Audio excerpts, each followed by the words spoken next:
যখন তুমি নিজের রক্তের মানুষের দ্বারা কষ্ট পাবে, তখন তুমি একবার নবী ইউসুফ আলাইহিস সালামের কথা মনে করো। তিনি কিভাবে নিজের ভাইয়ের দ্বারা প্রতারিত হয়েছিল। যখন তোমার বাবা মা না বোঝে তোমার বিরুদ্ধাচরণ করে, তখন নবী ইব্রাহিম আলাইহিস সালামের কথা মনে করো। তার বাবা তাকে আগুনে নিক্ষেপ করায় ভূমিকা রেখেছিল। যখন তুমি সমস্যা থেকে পরিত্রাণের জন্য কোনো পথ পাবে না, তখন ইউনুস আলাইহিস সালামের কথা ভেবো। তিনি কতটা সময় তিমি মাছের পেটে আটকা পড়েছিল। যখন তোমার নামে কেউ মিথ্যা অপবাদ ছড়িয়ে দেবে, তখন মা আয়েশা রাদিয়াল্লাহু আনহার কথা মনে করো। তার নামে পুরো শহর জুড়ে কুৎসা রচনা করা হয়েছিল। যখন তুমি অসুস্থ ব্যথার যন্ত্রণায় কাতরাতে থাকো, তখন নবী আইয়ুব আলাইহিস সালামের কথা ভেবো।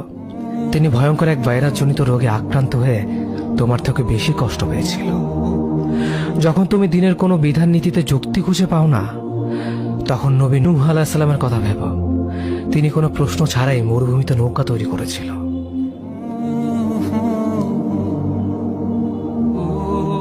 যখন তুমি আত্মীয়স্বজন, পরিবার, বন্ধু বান্ধবের কাছে হাসির পাত্রে পরিণত হও, তখন তুমি শেষ নবী হযরত মুহাম্মদ সাল্লাল্লাহু আলাইহি ওয়াসাল্লামের কথা ভেবো। রাসূল সাল্লাল্লাহু আলাইহি ওয়াসাল্লাম বলেছিলেন, সবচেয়ে বড় পরীক্ষা দিয়ে সব থেকে বড় পুরস্কার আসে।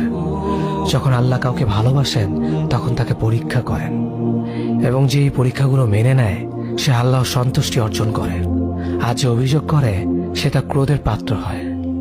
হে আল্লাহ, তোমার কথা মনে করা, তোমার প্রতি কৃতজ্ঞ হওয়ার এবং তোমার ইবাদত করার তৌফিক আমাদের দান করো।